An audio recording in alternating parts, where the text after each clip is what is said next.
For a short meditation, Pastor asked me to speak from Sam's, and I was like, I don't know where to go. Uh, Last Sunday, I believe Alan was speaking from the Sam's, if I'm not wrong. And while that message was going on, a message came into my life while I was hearing from it. And I was like, God, this doesn't seem like you're talking to me. This seems like a sermon topic. And I was like, that's great, because I have no appointments to preach. I'll just write this down. That afternoon, Pastor asked me to speak. So I definitely believe from my whole heart that this is a message for the church, as well as for me, and I hope you eat from this word, nourish yourself, and be blessed with it. Psalms 121, for whoever has known me, is my favorite Psalms. I say verse 1 in my testimony in every phase of my life where I have needed help. Whether it be exams, whether it be boards, whether it be anything I was going through, Psalms 121 has been my rock, right? I look to the hills, where does my help come from? When you look at the top of the Psalms, it says the Psalm of Ascent. So the background of the Psalm is people are going to Jerusalem to pay homage, and as they're going up there, they sing songs. And I can say the road is filled with dangers, but I feel like we sing songs to assure ourselves. I remember as a little kid, I had my own room and I had to go to the bathroom at night. It was dark. And my spirituality took a turn at night because, like all we say, we see our ammachis and our grandmothers praying at night. You could hear me singing at night because I didn't want to go into that dark bathroom. Amazing Grace was coming out at night. I'm sure this is the same way that these people are singing. And when they say, I look to the hills, where does my help come from? Another thing to understand here is in this phase of time, the culture was to make monuments to gods on top of hills. So you would make a little pilgrimage, go to caves where there may be an idol or there may be a god, and going to the hills represented going to your God. And God in general means your safe place, right? So they are saying, I raise my eyes to the hills. They are in need of help. They're looking for God. And the next verse says, my help comes from the Lord, the maker of heaven and earth. Now I want to bring you to the psychology of this person who's speaking. I lift my eyes to the hills, where does my help come from? That verse in itself talks about desperation, right? Us as humans, us as people who are living our lives as adults, when we face a problem, what is our first go-to?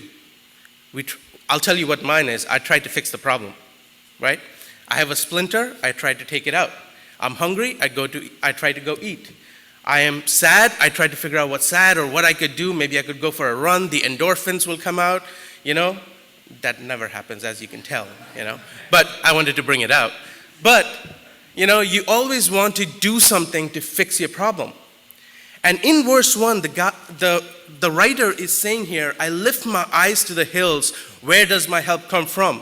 It's in desperation. He's asking, God, I'm really in need. In what phase of our problem do we go to God?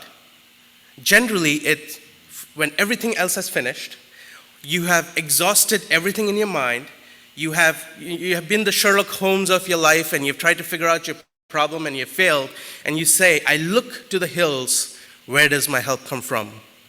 And the very next verse he says, my help comes from the Lord, the maker of heaven and earth. That's a radical change. It's like 10 seconds ago you were looking for God, and 10 seconds later you have found God. I feel like what we miss in this verse is the transformation that has happened to the speaker. And I will skip the rest of the Psalms because this first verse is a verse of desperation. And I want to take you to another place in the Bible where we talk about desperation. I want you guys to turn your attention to John chapter 5. John chapter 5, verses 1, I'll keep reading as we go on. But John chapter 5 talks about the pool of Bethsaida. There's multiple translations of the word in the Greek literature, Greek scrolls in translation. But we all know the parable. I just wanted to read through and see where we're going.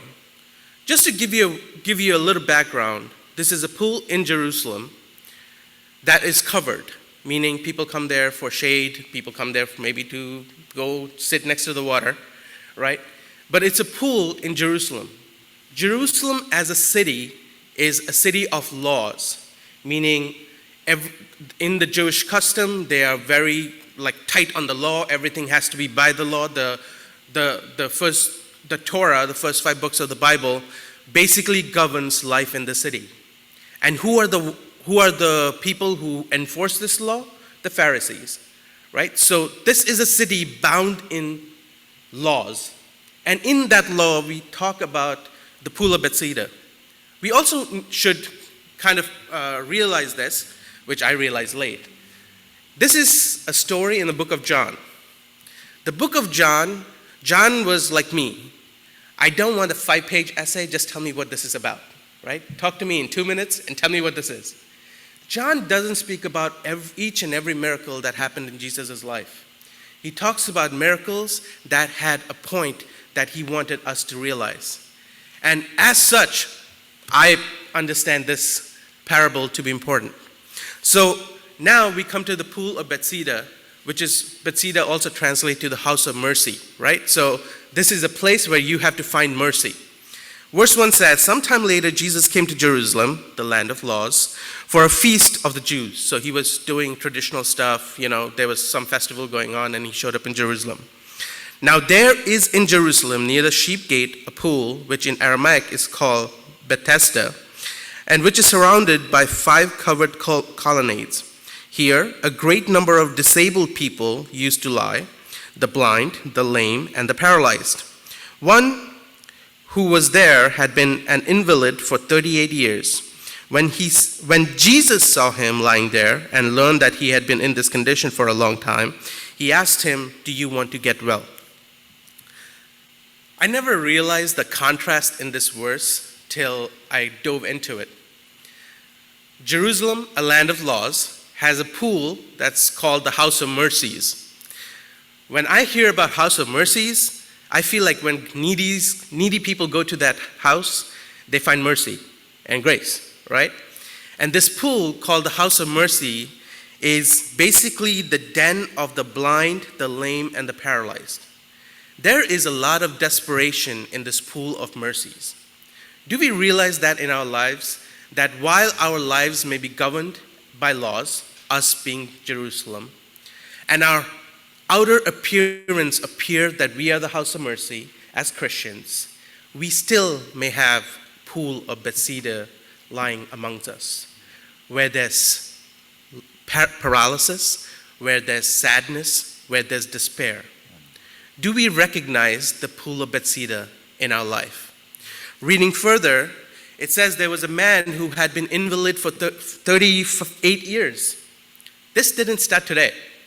So this is an adult who has been an invalid for 38 years. They don't say how old this gentleman is, but I'm guessing he's older than 38, right?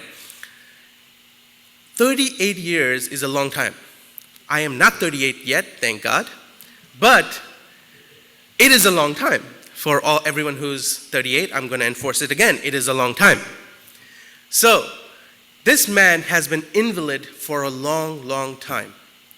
When you do something for a long time, you get very good at it, right? In medicine, people have this idea that you have to be smart.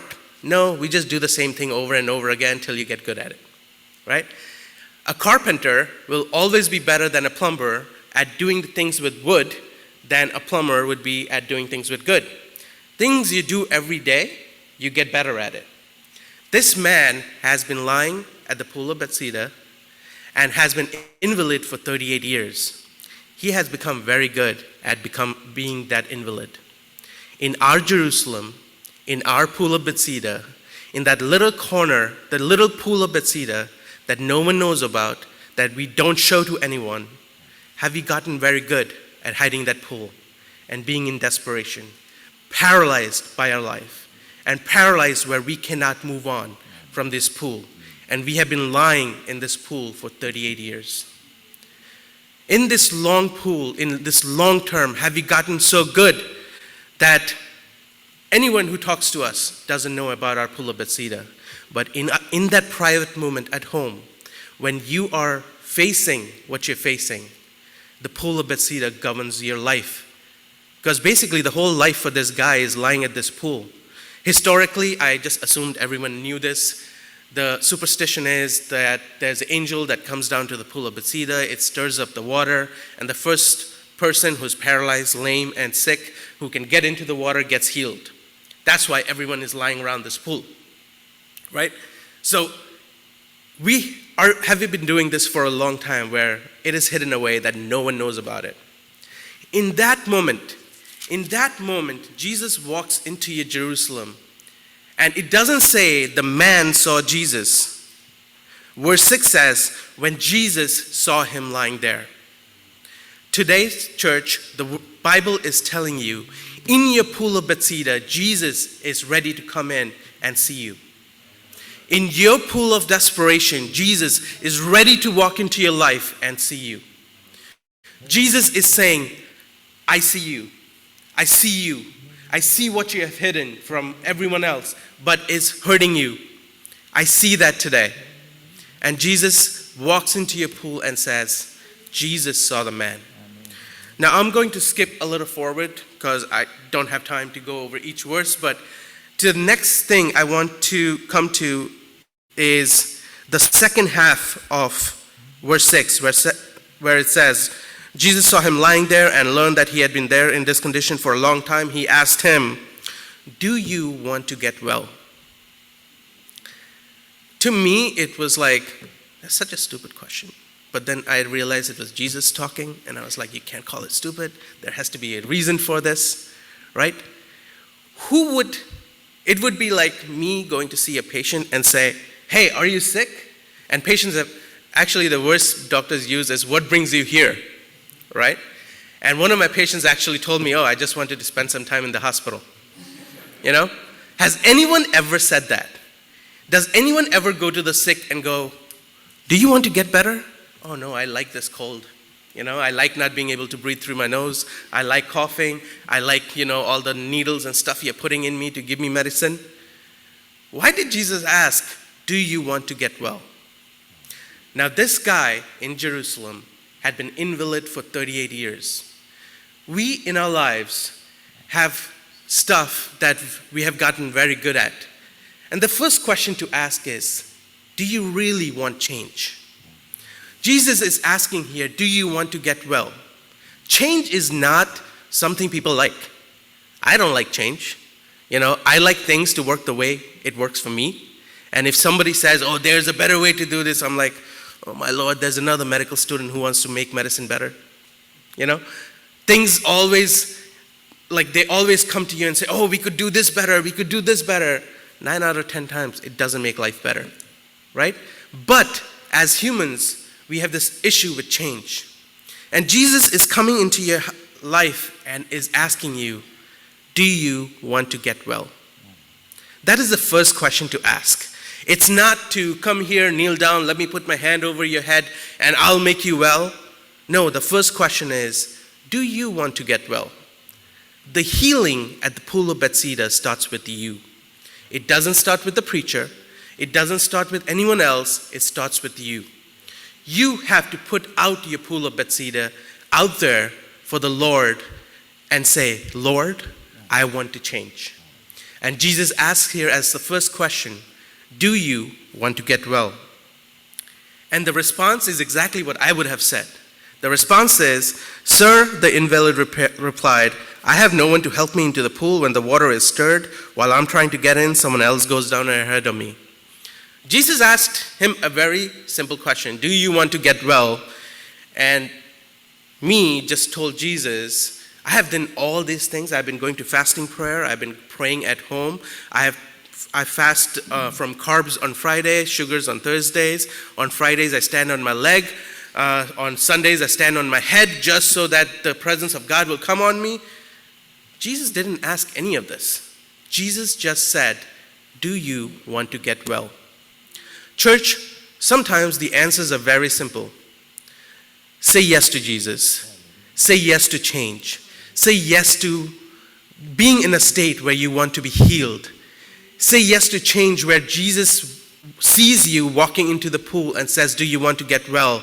And all you have to qualify yourself with is, yes, Lord, I want to get well. Jesus doesn't come in and ask, so when was the last time you sinned? What was the degree of your sin? When was the last time you spoke to your family? When was the last time you did this? When was the last time you did that? Jesus never asked that. Jesus asked, do you want to get well? And today, church, when Jesus comes into our life, he is not asking you to qualify yourself. He himself qualified himself on the cross of Calvary for you. He is qualified enough where he does not need you. You need him. And when he comes into your life, it's not like a professor comes into the room and tells the students, so I went to this college and this college, this is how I know how to teach this subject. No, he just starts teaching. And the students learn. Jesus is not asking you to qualify him as your Lord. He's already qualified and magnified. He's coming into your life, and all you have to do is be available and say, yes, Lord, I'm ready to change. Moving on in this pool of Bethesda, Jesus in verse 8, in verse 7, the same verse, it says, the guy is saying, when the pool gets stirred, there's no one to put me into the pool.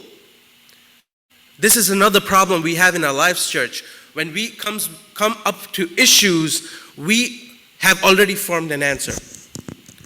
When we pray, we have already figured out a way God can help me. God, I have an exam tomorrow. I'm going to put this book under my pillow today. God, tonight let osmosis work and the book be transferred into my mind.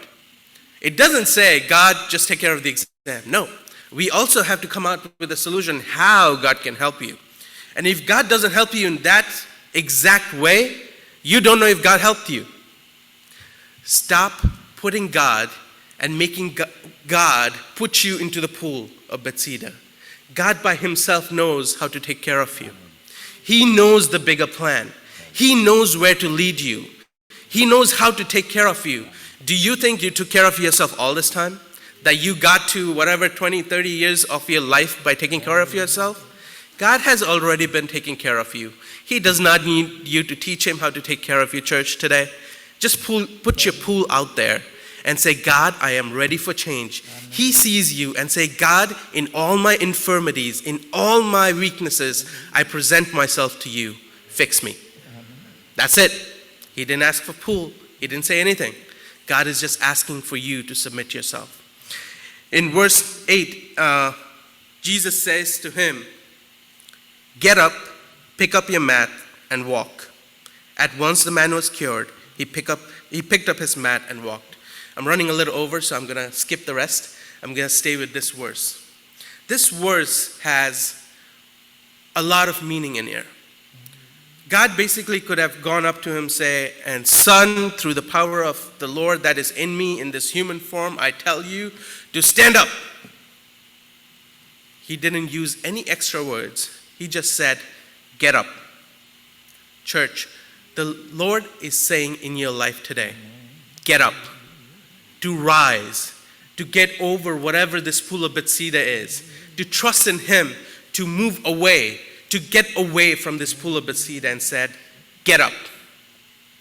When you decide that the Lord is your pillar in this pool of Bethesda, when you look to the hills and you decide that the Lord is who he is, you're ready for change and you are welcoming him into your lives, all you have to do is get up. There's no 5-step program. There's no 11-step program. You don't have to make amends and step and do and this and this and that. All you have to do is listen to God when he says, get up. Church, I ask you today to get up. And the best thing that touched my life here was the next verse where it says, pick up your mat and walk. Why was God so concerned about his bedding? Right? Guy's been laying there. It was probably like some, I don't know, cane mat. I'm just thinking out loud here because I don't know what kind of, I don't know if he had a Tempur-Pedic. I don't know. He basically said, pick up your mat and walk. Why was Jesus so concerned about him picking up his mat? Many a times, church, we get so well lying in a pool of Bethesda that it becomes a place of comfort. It becomes our baseline. It becomes our square one. The best example is when you come to church and you have an encounter with God, you have a presence of God in church, or you go to a retreat, you find the presence of God, and the retreat finishes, you go back to your daily job, and by Wednesday, you're in the valley, and in the valley you say, I have no idea what's going on, but I know very well how to function in my sin, on my mat. You go back to that phase in life, that doing in your life where you know how to operate out of. You know that frame of mind that you know how to operate out of. And many a times we go back to our mat. Jesus is telling you here, pick up your mat. Meaning today, in this moment of desperation, when you pick up your mat and leave church, stop operating from this frame of mind. Do you need forgiveness? Are you an unforgiving person? Forgive this person and take your mat and leave. Stop coming back to that place of unforgiveness. Do you have sin in your life? Take your mat and leave. Stop coming back to that same mat. Do you have hurt from people around you, from your family members? Pick up your mat after God says get up and walk and leave. Stop coming back to that same frame of mind. Do you know why people talk about armies, right? Why generals lead the army and not the riflemen or the infantrymen? Because the general has seen a lot more and has a bigger perspective and a look at the bigger picture than the guy that just joined the army, right? Jesus is telling you to change your perspective here today. Change your perspective to God's perspective, where God sees the bigger picture. Stop operating as, like there's this saying in India, the frog in the well. All he knows is to look up in the little piece of sky. He doesn't know what else exists. Stop operating out of that dimension where you operate out of the hurt that you have felt. All your relationships are governed by the hurt you have felt. All the love among the people around you is governed by the hurt you felt, or the sin in your life, or whatever the pool of Bethesda is. Stop operating out of your pool of Bethesda. Pick up your mat and leave. And now I want you to bring you back to Psalms 121. I look to the mountains. I look to the hills. Where does my help come from? There, I have given my pool of Bethesda. I have given up my Jerusalem, which I govern with laws, especially when you're born and you've lived in church for so long. It's not about the laws. It's about Jesus. Jesus sees you before you see him. He sees your pool of Bethesda. He sees your desperation. And all he wants you to do is not qualify yourself, but give it to him. And he says, get up, pick up your mat, and walk. Amen. Lord, I thank you for this verse. I really hope, church, that these words helped you as well. I give you all the glory. Amen.